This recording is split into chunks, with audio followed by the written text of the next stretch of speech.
Hey guys, welcome back to my channel. So I realized I haven't filmed a sit-down tips video in, I think, 7 months. And lately I've been feeling very gloomy, very defeated. So I just wanted to share a couple things that's been helping me reconnect with myself, even when life feels really rough. So the first one is baking. Now, I love baking. It really allows you to immerse in the moment. Whenever I just want to turn my brain off, I can simply bake something. And then I get a yummy treat at the end as well. I mean, it's a double win. On other days when I'm feeling more creative, then I'll take out my notebook and my phone and I'll just jot down my own recipe. I'm building something that I can have for a lifetime whenever I want it again. And it just makes me feel super creative in the moment. Like the other day I made some really good cinnamon buns. I'll link the recipe down below. They were so good. I made them out of biscuit dough, which is like different, but it came out really nice. It was very buttery and very crispy. Baking is one of the things that I do to kind of reconnect and turn my brain off for a little bit. Next thing is meditating. Meditating didn't always come to me. It felt very awkward at first. Like I'm like, okay, I don't know if this is what I'm supposed to be doing. But it's only because I didn't find the style of meditation that worked for me. Personally, I really like to just sit with my thoughts, with my neck pillow, some headphones, and a nice frequency music. For me, that allows me to truly sit and clear my mind or understand my thoughts. When I found what worked for me, that's when it really started to clear a lot of the stress. Especially for creatives, I feel meditation is super important for us as we do harbor a lot of stress and a lot of ideas. Meditation just allows us to empty our mind a little bit, organize the clutter, so we're not so overwhelmed and we're not overthinking a lot of the projects or procrastinating a lot of the projects because we're overwhelmed. I really do find meditating to be super important for creatives and just for everyone as well. Number 3 is writing. Now, I could be a little bit biased because I do write. I enjoy writing a lot as it allows me to completely brain dump. Find that when you're somebody like me who can't find the right words in the moment when you're speaking to someone, or a lot of things go unsaid, writing for me is the way I can fully express my thoughts and find clarity and also process a lot of the things that I'm thinking in the moment. You know, it becomes more organized. My thoughts are on paper, so I'm like, okay, this is how I'm feeling, or okay, this is what we should do. You know, it really lays out a roadmap, or it just lets me feel. That's actually one reason I started my blog. Blogging feels like I'm living as my most creative self. The vision I have for myself stems from blogging. And honestly, a lot of the video ideas I get are from when I write. Whenever I'm feeling a little bit of creative block or I'm feeling blocked in general, or I just can't think, writing really allows me to just dump all of my feelings, dump all of my limitations onto the paper and figure out like, okay, let's see what we can work with. Maybe whatever mindset perspective you had at one point just wasn't working for that time, and now you can try looking at it at a different perspective. I would always recommend writing or journaling whenever you're not in the best mind space. Next is creating with my hands. I'm a very hands-on person. You know, clay, painting, drawing. These are all things that feel very immersive, so when I do them, I really have to sit there and only do that thing. When you are doing something creative, especially pottery, you have to be in the moment with that thing. Honestly, when you're having those days when you're sad, being able to fully immerse into whatever you're doing and fully just is really nice. I feel like whenever I give myself the space to fully create from my imagination and not hold myself back, like I listen to my inner child and do what she wants, that's when I feel my most happiest. But on other days when I'm just like, you know what, I just want to do something simple, then I'll just do what I know. I'll draw, or I'll play with clay, like Palmer clay, make something I already made before. I'm very lenient on myself. This is how you're feeling, let's work with how we're feeling to make sure that we're in the right mind space to actually create right now. Or even if I don't want to create, I don't. But when I do want to create, I always listen to myself to figure out what avenue I want to go. I really want to get back into puzzles. I love puzzles, but I haven't had a puzzle since 2022. If you guys have any recommendations for really good puzzles, I would say 500 plus pieces, let me know, because I love puzzles and I would really want to get back into them. This one is honestly a really short topic, but I wanted to add this in here. On sad days, it's always what I gravitate towards, and that is watching nostalgic films or films that just make me feel really good or very slow. Example of that would be Studio Ghibli films. There's something about them that make me feel so warm and so cozy. And I think it's because their plot lines are very slow. They're just very soft, immersive, and beautifully created. Whenever I do watch these movies, it's not something I would watch in the background. It's something I sit and watch. There isn't a single Studio Ghibli movie that I kind of try to multitask with because it just hooks me in so good. It makes me feel very safe and very warm in the moment. I would honestly recommend, if you're feeling really gloomy, watch a Studio Ghibli movie. It will really change your mood. Currently, my favorite ones are Ponyo, Howl's Moving Castle, and Spirited Away. The next one is moving your body, moving my body. Whenever I'm sad, whenever I'm feeling overwhelmed, the first thing I do is dance. I love dancing. Me and dancing just have this connection like this, you know? So whenever I have the chance to just dance for hours, because I don't dance for just like a couple minutes, it goes on for hours. I love it so much. It gives me all the energy that I lost back. I'm just in a good mood, I listen to good music, I'm dancing. If you're somebody who isn't really into dance, movement can also just be, you know, doing yoga or working out. And it doesn't have to be this super intense 40-minute cardio kind of thing. It could just be like a 5-minute stretch. Doing some breath work, moving your spine, getting some motion into your arms, especially if you're somebody who tends to doom scroll or sit at a desk very often.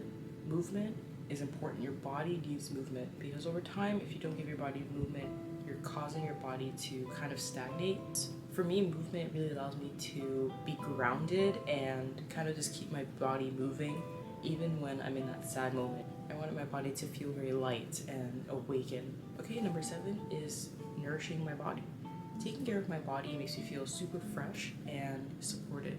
That can mean doing my skincare, doing breath work, or reparenting myself, or just parenting myself in general, especially if you're somebody who felt like they couldn't really feel their emotions, or that you just had to kind of keep going, you know? And I know a lot of the time, a lot of people feel the way now. You don't have the time to be sad. You don't have the time to feel heavy emotions, but you do. You should. Holding that much emotion into your body can cause a lot of health issues, so you don't want to do that. So it's always good to reparent yourself, especially if you didn't have that opportunity before. Number 8, which is one of my favorite ones, doing things I actually want to do, or doing things you actually want to do. A lot of the times we live in survival mode. We are doing jobs we don't want, or we're doing routines that we have to do.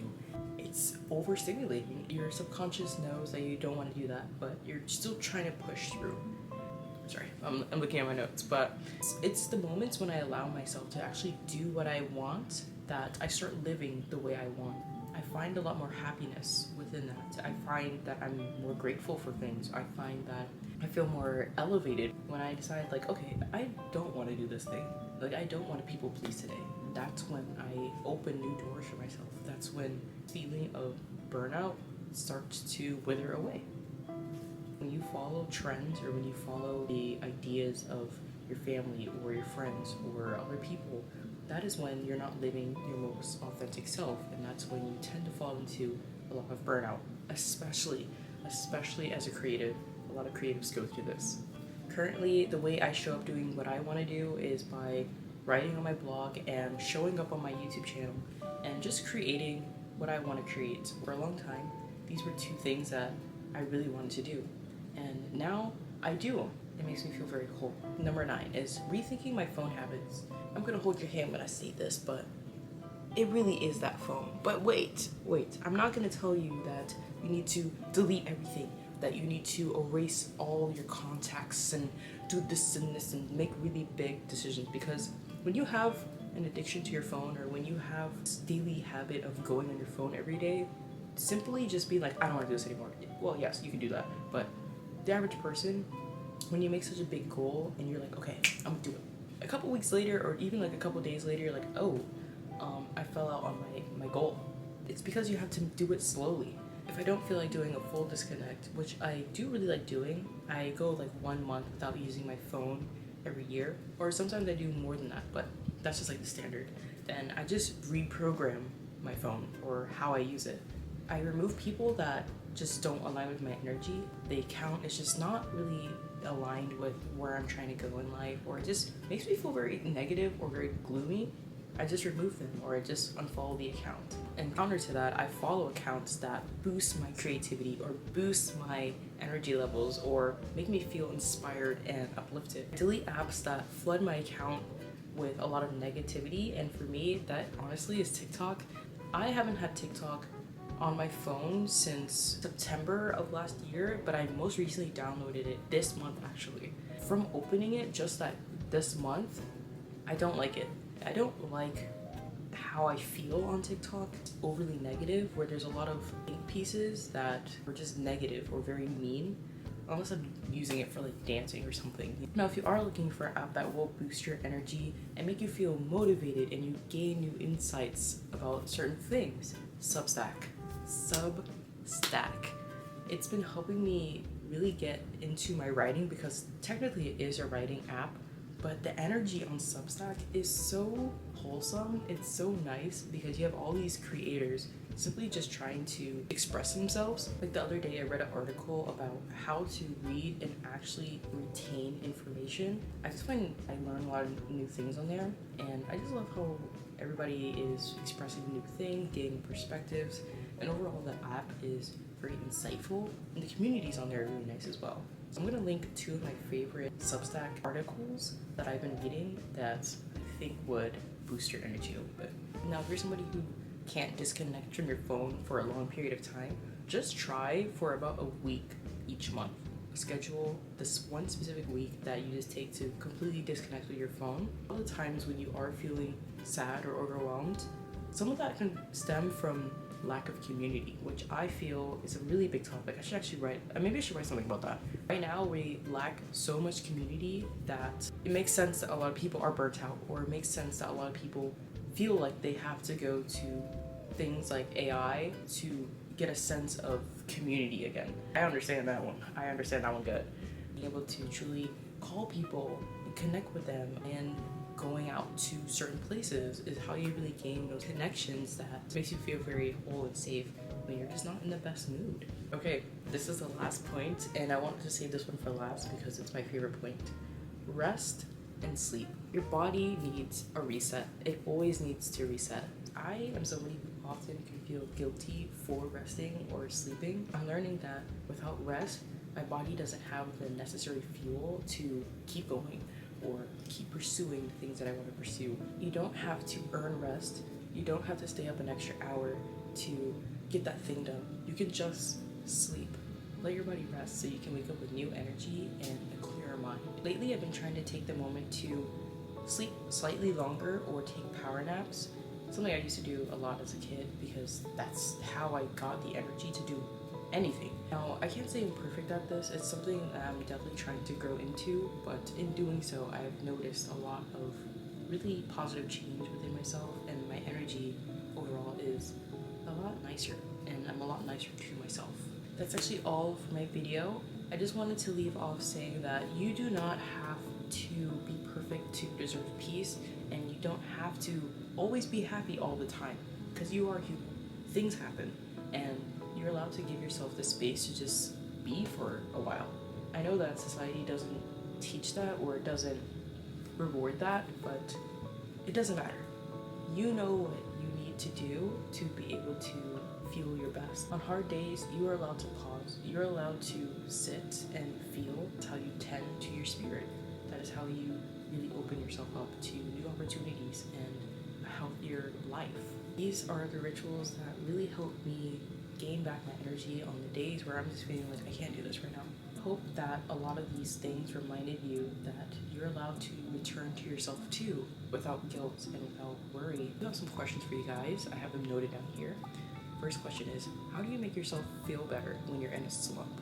Second question is, what methods work for you that you would love to share with everyone else? That's all for this video, and I thank you guys so much for joining me in today's video. I love my little hat. It's giving like a little male boy. But yes, thank you guys so much. I'll see you in the next one.